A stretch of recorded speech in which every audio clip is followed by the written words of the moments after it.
Annie Harper stood by the cracked window of her tiny rented room above the old saloon, watching the distant hills burn orange with the sunset. The air smelled of whiskey and smoke, and the sound of rough laughter echoed from downstairs where the piano played a lively tune. Though she wore a simple cotton dress, the shadows on the wall reminded her of the flashy saloon outfits she had once worn: bright feathers, red silk, painted lips.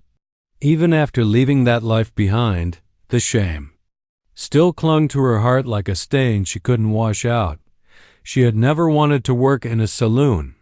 When her father died suddenly from fever and her mother followed soon after, Annie was left on her own at 18 with no money, no family, and no land. As a desperate young woman in Missouri, she found herself with only one place that would offer work quickly: the Longhorn Saloon. It wasn't the dancing or serving drinks that bothered her. It was the way people looked at her as if she were nothing more than an object for entertainment. The regulars whispered about her, some offering money for more than dances. She refused the worst of it, but even so, the name saloon girl stuck to her the way tar sticks to skin. For years she saved every coin, hoping to leave and start fresh somewhere no one knew her.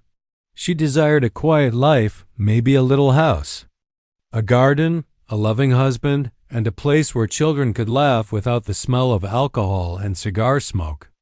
Deep down, she believed she could be someone new if only someone would give her a chance.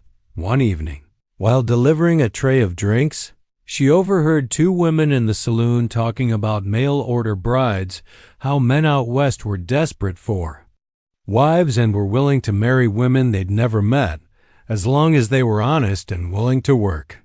The idea struck Annie like a prayer being answered. She spent that night staring at the ceiling, wondering if any man would ever accept her, if he knew what she once was. But one thought kept circling in her mind: maybe, if she left out the parts of her past, she could begin again. The next week, after buying a newspaper from a traveling merchant, Annie found a column of advertisements for mail-order brides. One, it stood out: respectable rancher in Texas seeks kind-hearted woman for marriage. Widower, no children. Offers secure home and partnership. His name was Mr. Charles Milburn. The way he described wanting a gentle, loving woman stirred something hopeful inside her. She wrote him a letter by candlelight, describing herself as a hard-working, modest woman looking for a fresh start. She didn't lie, but she didn't mention the saloon either. Weeks passed before she received a response. Mr. Milburn's letter was warm and polite. He said he admired her honesty and agreed to sponsor her train ticket to Texas. He asked her to come as soon as possible so they could marry and build a life together. Annie cried quietly as she read it, hardly believing someone far away and unknown was willing to give her a chance at being a wife. She sold the few belongings she had, packed a small suitcase, and left the saloon for the last time. As the train carried her westward, she watched the landscape change from green Missouri fields to dry, endless plains. With every mile, she whispered prayers that her past would stay behind her. She dreamed of walking into a new town as Mrs. Milburn, and no one would ever call her a saloon girl again. But deep inside, there was a fear she couldn't silence. What if Mr. Milburn found out? What if someone recognized her? What if her past followed her even into this new land? She tried to push those thoughts aside. For the first time in years, Annie felt something like hope. And hope, she believed, was worth the risk. Annie arrived in the dusty town of Dry Creek, Texas, just as the sun dipped behind the low hills, drenching everything in a golden glow. The train hissed to a stop, and she stepped off, clutching her small suitcase and the letter from Mr. Charles Milburn, along with a fragile dream in her heart. She had worn her cleanest dress and braided her chestnut hair neatly, hoping to look like the respectable bride she wanted to become. The town was small, but busy: men unloading wagons, women sweeping porches, children chasing each other in the street. It was humbler than she imagined, yet it felt full of possibilities. She spotted a tall, broad-shouldered man near the station holding a hat in his hands, looking around as if searching for someone. When their eyes met, he gave her a polite nod. "Miss Harper?" he asked. Annie nodded, her heart fluttering. This was Mr. Milburn. He looked to be in his late 30s, well-dressed and stern, with a trimmed mustache and cold gray eyes. He led her to a modest carriage and spoke little during the ride. Annie tried to smile and make gentle conversation about the journey and the beauty of Texas, but Mr. Milburn remained distant. She convinced herself he was simply a quiet, cautious man at his ranch house a few miles out of town. He served her tea at the small wooden table and asked more about her upbringing.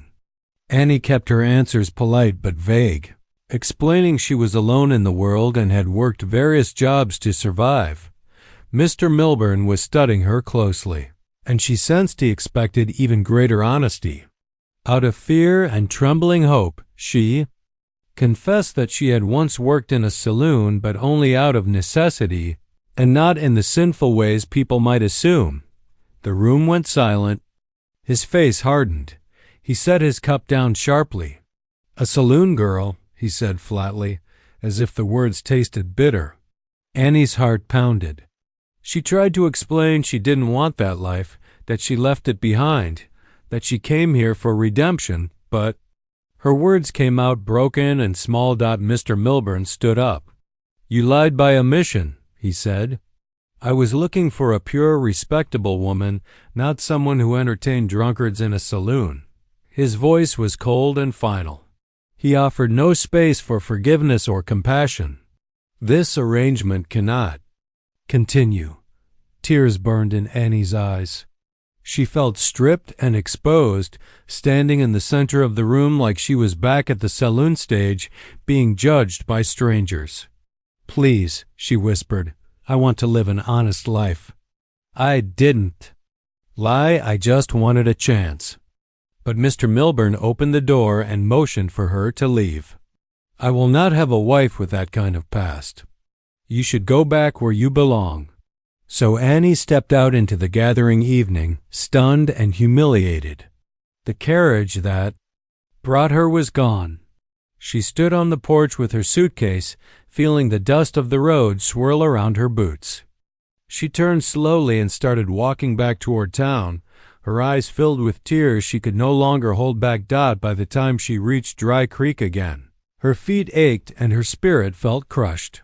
People watched her curiously as she sat on a wooden bench outside the general store, alone with nothing, not even the little bit of hope that had carried her across the country.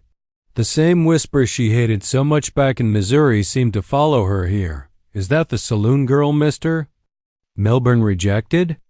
Someone murmured. As night crept in, Annie wrapped her shawl around her shoulders, trembling not from the chill, but from the loneliness. Her dream of a new life had crumbled within a single day. She had nowhere to sleep, no one to trust.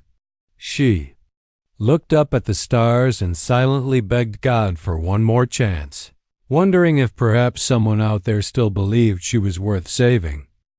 Nye remained on that wooden bench long after sunset, surrounded by the faint glow of lanterns lit along the main street of Dry Creek.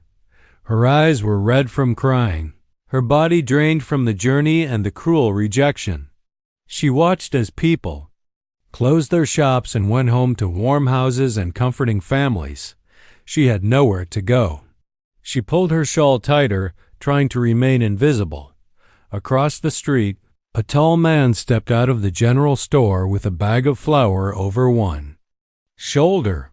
He wore a dusty brown coat and a hat pulled low over gentle eyes. His name was Joshua Hayes, though Annie didn't know that yet. Joshua was known in town as a quiet, hard-working rancher, honest and fair, but reserved. People whispered that he was lonely. He had a big ranch, plenty of money, but lived alone ever since losing his parents.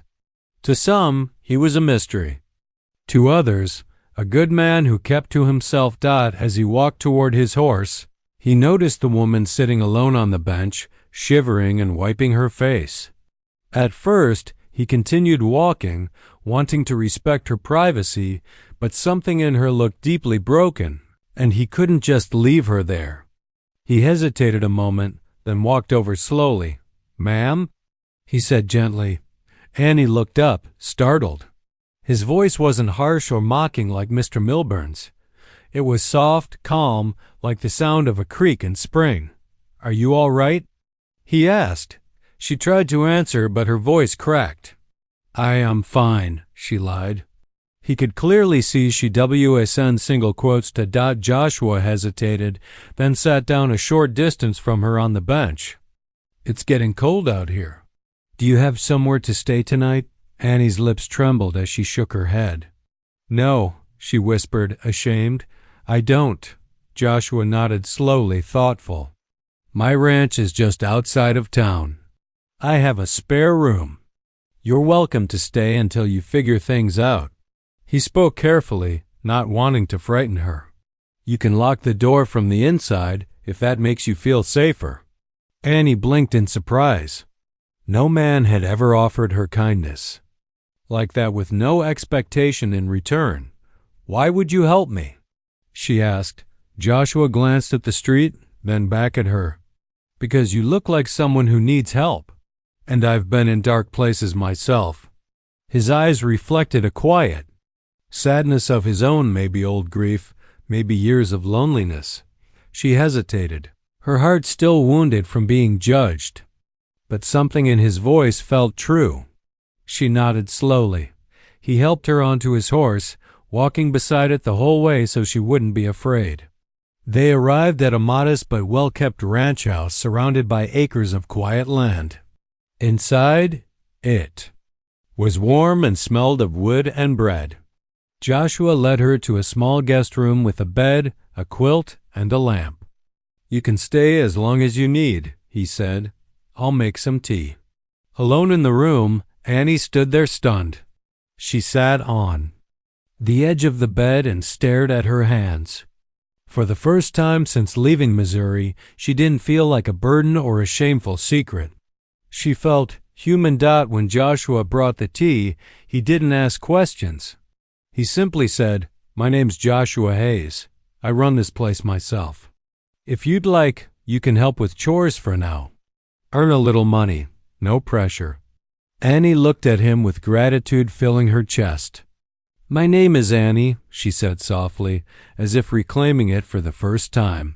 That night, she slept in a clean bed with a roof over her head, not as someone's servant, not as someone's entertainment, and not as someone's dirty secret.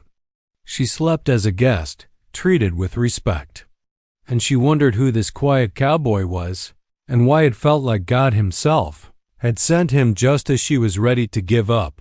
The morning sunlight streamed softly through the curtains of the guest room, waking Annie more gently than any morning she could remember. For a moment, she forgot where she was. Then it came back to her Mr. Milburn's rejection, the lonely bench, and the unexpected kindness of Joshua Hayes. She sat up slowly, touched by the peace of the room. After years of noise, drunken shouting, and piano music ringing in her ears. At the saloon, the silence of this ranch felt like a blessing. When she stepped into the kitchen, Joshua was already up, pouring coffee and frying eggs.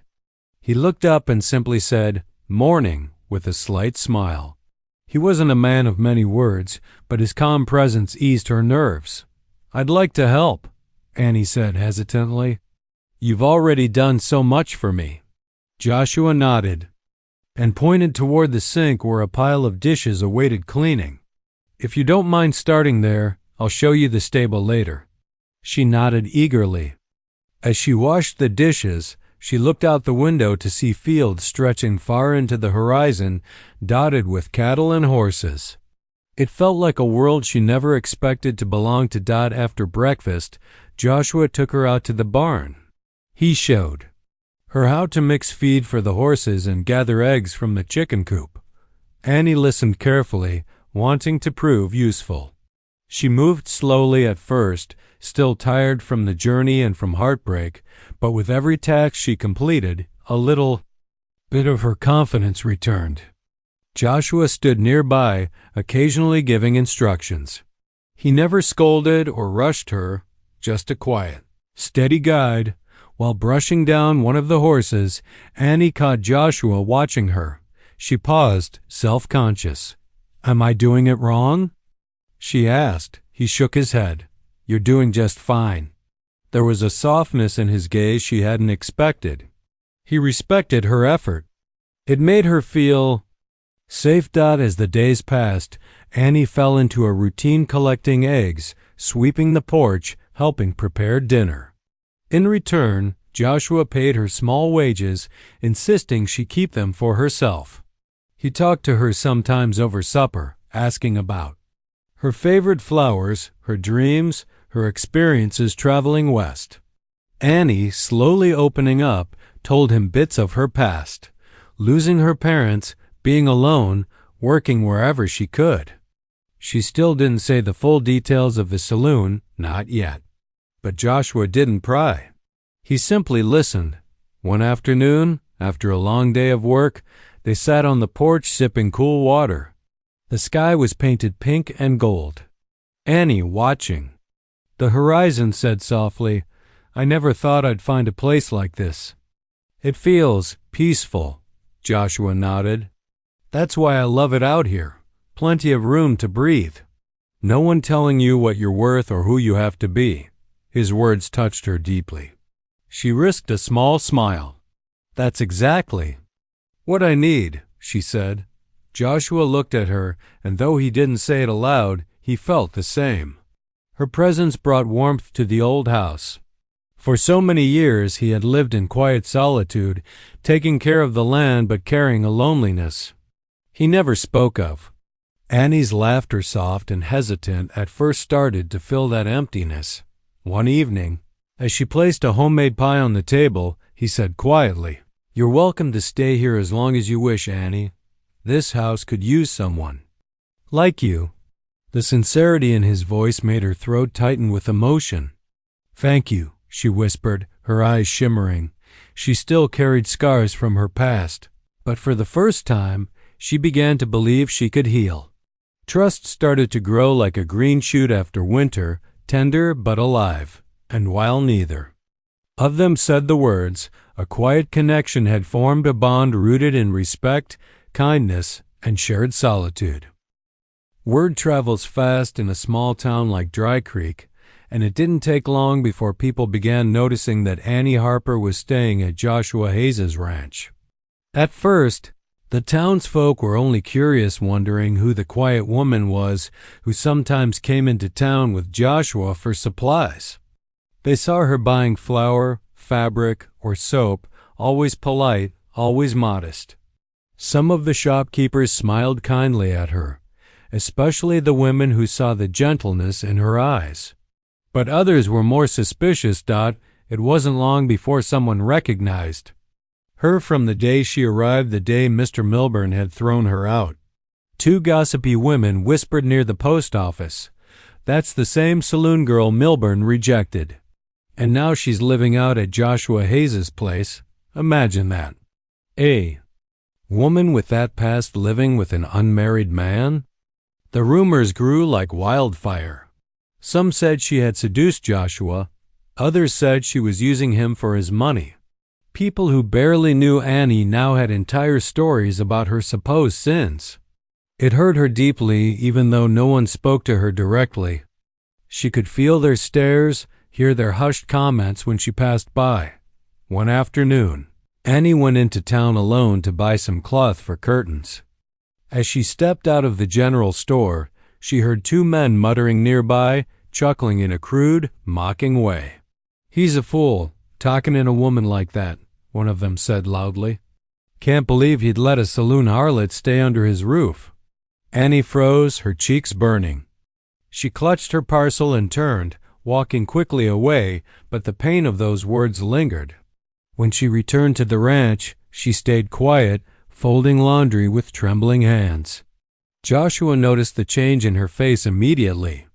What happened? He asked calmly. She hesitated, then finally said, They're talking about me. They know about who I was. They think I don't belong here. Her voice cracked with humiliation. Joshua's jaw tightened, not in anger at her, but at the cruelty of others. Annie, he said, leaning against the table, they don't know you. They only know gossip. I know what kind of woman you are now, and I trust you. His words were steady, comforting. She looked at him with tears in her eyes. But what if it ruins your reputation? I should leave. I don't want to cause trouble for you. Joshua stepped closer. You're not causing trouble. You're helping me not just around the ranch, but I feel less alone since you came. Let them talk. He said it firmly, like a promise. Annie felt something stir inside her, a mixture of relief and something deeper. Still, the pressure in town grew. A few of the local church ladies even came to Joshua's ranch one day, pretending to bring fresh bread, but really there to preach concern. They hinted that Annie should not be living under his roof. Joshua listened politely, then calmly told them, Annie is a guest in my home and a good woman. She deserves respect. The ladies left, stunned, whispering to each other as they climbed back into their buggy. That night at dinner, Annie said quietly, No man has ever defended me like that. Joshua looked at her across the flickering lamplight. You deserve someone to stand up for you, he said. For a moment, the air between them held something tender and unspoken. Annie realized then that while the town judged her based on her past, Joshua saw her present. He saw her kindness, her hard work, her gentle heart. And even with all the rumors, she no longer felt powerless. Being believed and gave her courage she never knew she had. Though the gossip continued, Annie began to walk through town with her head a little higher, not because the rumors stopped, but because she finally had someone on her side. Although Annie found a kind of peace working alongside Joshua, the rumors in Dry Creek continued to grow harsher. Each trip into town became more difficult. Some people simply ignored her. Others whispered loud enough for her to hear. She tried to keep her head high, but the words clung to her heart like thorns. One Sunday, Joshua suggested that they attend church together. Annie hesitated but agreed. It felt important to face the town as a respectable woman beside him. She wore a simple blue dress and stood slightly behind him as they walked into the little wooden church. At first, the congregation stared. Some nodded politely. But during the service, Annie could feel eyes on her back the entire time. She prayed silently for strength. Afterward, as people gathered outside, a small group of church ladies approached Joshua. One of them, Mrs. Whitaker, known for having a sharp tongue, gave a tight smile. Mr. Hayes, we appreciate that you attend our church, but it might be better for the community if certain women did not cause disruptions. Joshua's eyes grew cold. Miss Harper has caused no disruption. She attends as any good Christian might, Mrs. Whitaker sniffed. Women of that sort usually find other types of establishments. She muttered, glancing at Annie with disdain. Annie's cheeks burned. Joshua looked ready to argue further, but Annie touched his arm and whispered, Please, let's go. As they walked away, more whispers followed like a trail of dust. Back at the ranch, Annie sat at the kitchen table, quiet and pale. Joshua paced the room angrily. They have no right to speak to you like that, he said. She gave him a small, sad smile. They're not wrong, Joshua. They're judging me for what I used to be, not what I am. But that's the world we live in. He knelt beside her chair. No, Annie, you don't deserve that. You're a good woman. Her eyes filled with tears. But they'll never see that. And if I stay here, they'll continue to drag your name into it too. I heard people say you were foolish to keep me. I don't want your life to be ruined because of me. Joshua's voice grew soft but firm. I don't care what they say. But Annie gently pulled her hand from his and stood up, wiping her eyes. You should. Your reputation matters here. Your livelihood depends on this community. I'm just a burden. The next morning, Joshua woke to find Annie already up and dressed, her small suitcase packed again. His heart dropped as he saw it. What are you doing? He asked, his voice rough. I have to go, she said quietly. I can't stay and hurt you any longer. You've shown me more kindness than anyone ever has, and I will always be grateful. But this is your home, your life. I don't belong here. Joshua stepped forward, blocking the doorway. You do belong here, he said, almost desperate. Annie, please, don't leave. Her voice trembled, but she held his gaze. If I stay, people will keep talking. They might stop doing business with you. They could hurt your ranch. I can't let that happen. Joshua's hands clenched at his sides, his heart breaking. Let them talk. I'd rather have you here and be judged than lose you and be alone again. Annie's eyes flooded with tears, but she shook her head. Joshua, you deserve respect, and you've earned it. I can't stay and let people think the worst of you. He looked at her long and hard, but before he could convince her again, she stepped around him. With a trembling goodbye, she walked out the door, leaving him standing in the doorway staring after her, feeling a kind of pain he hadn't felt since his parents died. Days turned into weeks, and life on Joshua's ranch found its own quiet rhythm. Though the townspeople still murmured behind their backs, Joshua and Annie created a small world of their own built of daily chores, shared meals, and silent understanding. Annie's confidence had begun to return. She woke early to bake fresh bread, humming softly, something she hadn't done in years. Joshua would enter the kitchen and find her flour-dusted and smiling, and he'd feel a warmth in his chest he couldn't quite explain. Sometimes they would ride out together at dawn to check the cattle. Sometimes she would bring a picnic basket out into the pasture, and they'd eat beneath the open sky. One evening, Joshua brought out an old guitar he hadn't played since his father died. As he sat on the porch strumming a soft tune, Annie listened enchanted. She sat beside him, hands folded in her lap. I didn't know you played, she said. Haven't in a while, Joshua admitted. Didn't feel like there was any reason to. He stole a quick glance at her, then returned to the guitar. She realized what he meant. She was the reason he played again. Annie then told him about her mother singing hymns while hanging laundry, the scent of lavender in their small yard back in Missouri. She spoke of good memories, ones Joshua had never heard before. He watched her talk, noticing how her eyes shone when she spoke of that life. In her laughter, he heard echoes of the person she might have been if life hadn't been so hard. One afternoon, rain began coming down hard, and they both rushed to bring in the laundry from the line outside. They bumped into each other under the porch roof, laughing breathlessly, wet hair dripping. There was a moment, just a heartbeat, where they stood close, the laughter fading into something quieter. Joshua looked down at her, his hand brushing a damp strand from her forehead. Annie's breath caught. Neither spoke, but something unspoken passed between them. They parted quickly, but both felt the change deeply. That night, neither of them slept easily. Joshua sat by his window, staring at the rain, thinking about Annie, her strength, her kindness, the way she filled his house with light. He'd been alone for so long that he'd forgotten what it felt like to look forward to coming home to someone. Now, he found himself listening for her footsteps, eager to share the smallest events of his day with her.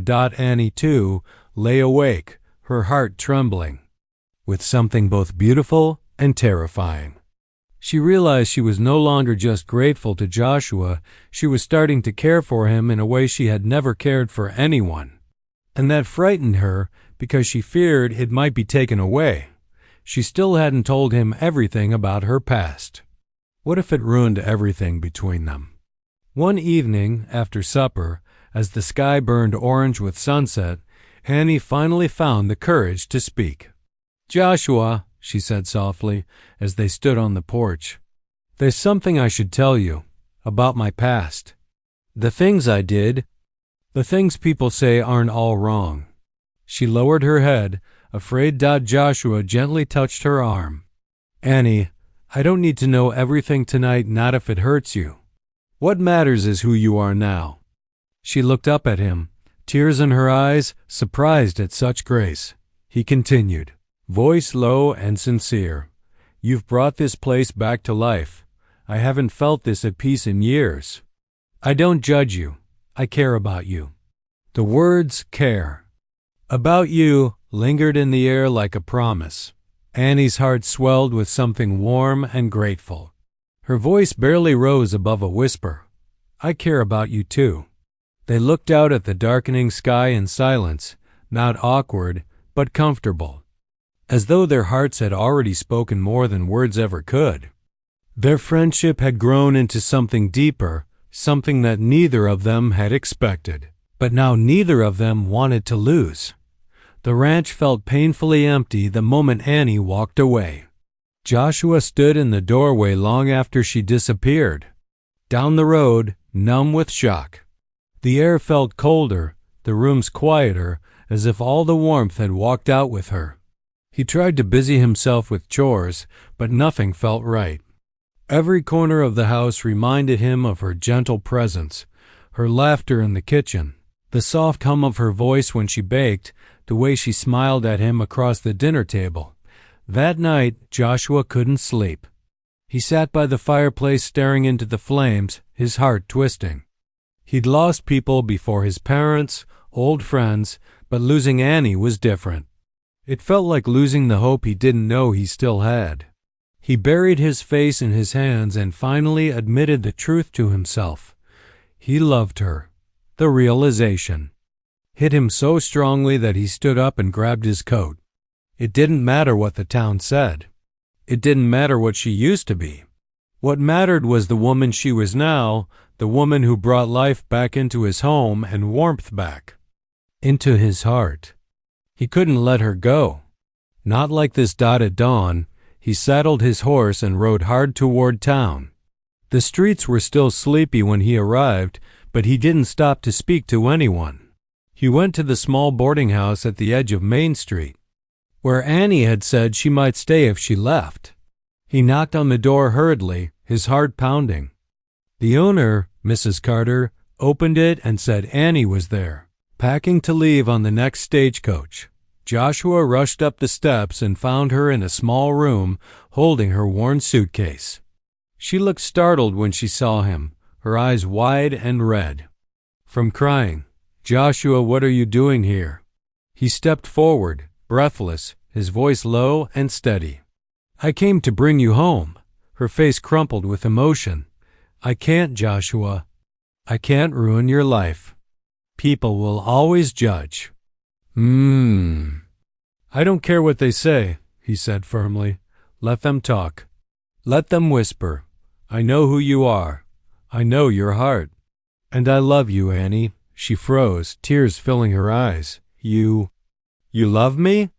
she whispered, as if she hardly dared to believe it. "Yes," he said, stepping closer. "I've been falling in love with you since the day I saw you sitting on that bench. You're kind, strong, honest, and I can't imagine my life without you." He took her hands, his voice thick with emotion. "Marry me, Annie. Not out of charity, not out of pity, but because I want you by my side for the rest of my life." Annie's lips trembled. She searched his face for any sign of doubt, but there was none, only devotion. The wall she had built around her heart slowly crumbled as his words washed over her. She covered her mouth with one hand, overcome with tears. "I love you too," she whispered, trembling. "I love you, Joshua." He pulled her into his arms, holding her tightly as if he would never let go again.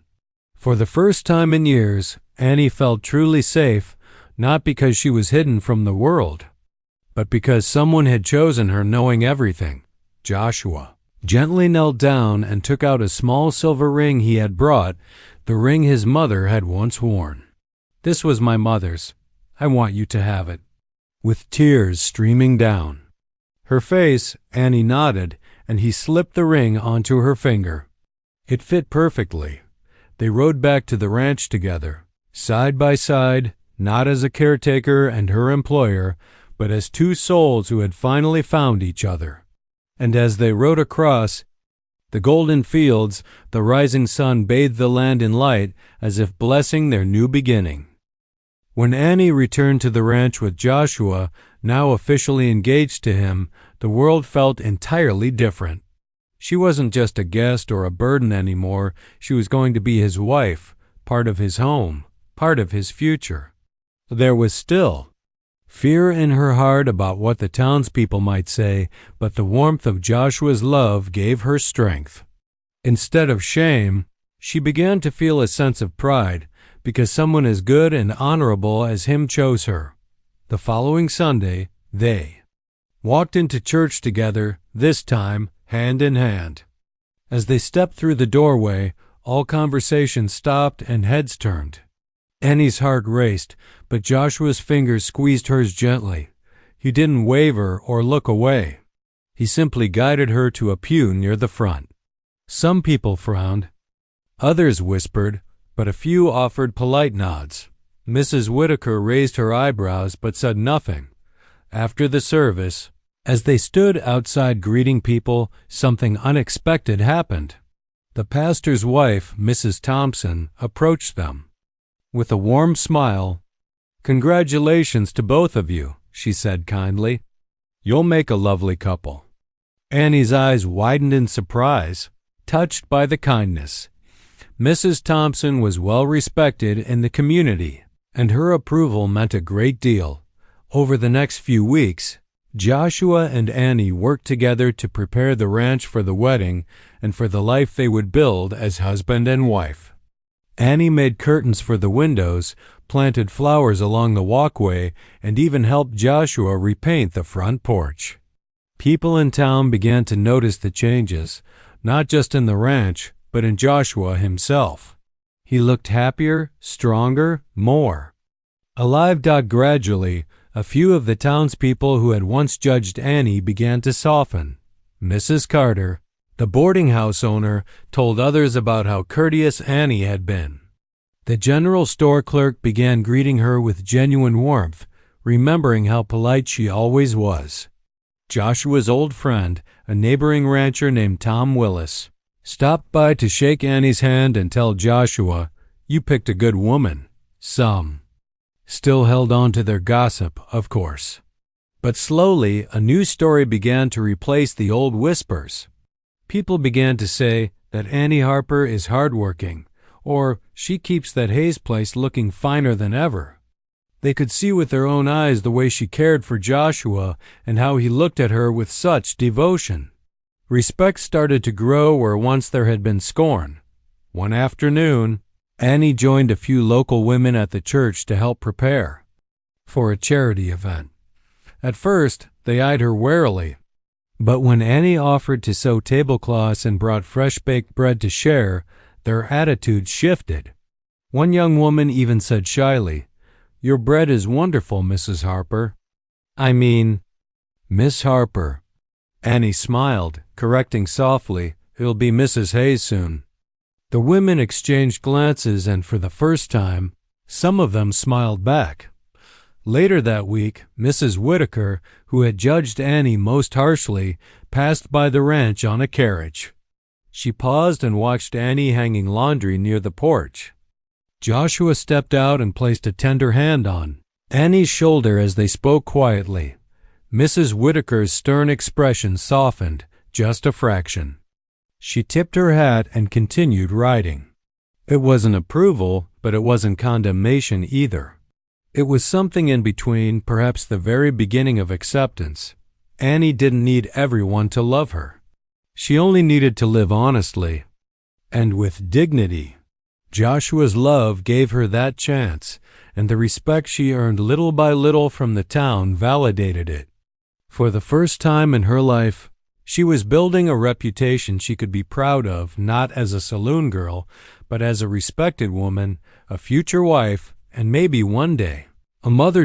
As she stood on the porch one evening watching Joshua working in the fields with the sun setting behind him, she felt a peaceful certainty. She was finally home. The day of the wedding dawned bright and clear, as if the sky itself was blessing the union. Joshua and Annie decided on a small ceremony at the little white church in Dry Creek. At first, Annie wondered if anyone besides the pastor would come, but to her surprise, several townspeople showed up, some out of support, others out of curiosity. Still, the church filled with soft chatter and anticipation, and Annie stood in the back room, trying not to cry before the ceremony even started. She wore a simple white dress that she and Mrs. Thompson had sewn together, with lace around the sleeves and a ribbon around her waist. Her hair was loosely pinned with a few wildflowers Joshua had picked from the ranch that morning. When she stepped into the sanctuary on Pastor Thompson's arm, she felt all eyes on her, not with judgment this time, but with quiet admiration. As she walked down the aisle, she only had eyes for one man, Joshua, standing near the altar, dressed in his best coat, waiting with a love so visible on his face that tears threatened to spill from her eyes. Joshua's heart swelled as he watched Annie come toward him. He had never seen anything so beautiful, not because of the dress or the flowers, but because she radiated hope and gentleness. The woman who once sat trembling on a bench was now walking forward with grace and purpose toward a future they would share. The ceremony was short but deeply heartfelt. As they exchanged vows, Annie's voice trembled with emotion. "Joshua," she said, her hands in his, "you gave me kindness when I had nothing left, and you gave me a future when I thought mine was over. I promise to love you with all my heart, to stand by you always, and to build a home full of warmth and grace." Joshua spoke next, his rough cowboy voice soft as he looked into her eyes. "Annie, you brought life back into this house, into my heart. I promise to protect you, cherish you, and honor you all the days of my life." When the pastor declared them husband and wife and Joshua kissed her for the first time in front of the whole town, the church erupted in gentle applause. A few of the women dabbed their eyes, including even Mrs. Whitaker, who admitted later that it was the most moving ceremony she had seen in years. Outside the church, the town offered congratulations. Children tossed small flowers as Annie and Joshua walked toward their wagon. Mrs. Thompson hugged Annie warmly. Even some who had judged her before stepped forward with kind words. Their acceptance mattered, but the joy in Joshua's eyes mattered more. The reception was held back at the ranch beneath the big oak tree behind the house. Tables were set with food prepared by a few neighborly ladies. Mr. Willis came with his wife, and the pastor blessed the meal. Joshua and Annie danced under the open sky, laughing as the sun dipped low and lanterns were lit in the branches. There was music, cake, and simple joy, the kind Annie had once thought belonged only in other people's lives. That night, as husband and wife, they stood on the porch wrapped in one blanket, watching the stars. Annie leaned her head on Joshua's shoulder and whispered, "I've never felt so loved." He kissed her forehead and said, "You'll feel that every day for the rest of your life." Months passed, and Annie became known not as that saloon girl, but as Mrs. Hayes, the kind, hard-working, graceful wife of a respected rancher. She tended flowers, baked bread that children in town talked about fondly, and even helped care for neighbors when sickness came. Joshua's ranch flourished, and their love only grew. One evening, Annie placed a hand gently over her stomach and smiled at Joshua. Their family was about to grow. Tears of joy filled his eyes as he held her close. The girl who once stood alone on a dusty street now had everything she had ever dreamed of: a husband who adored her, a home filled with love, and a future bright with new beginnings.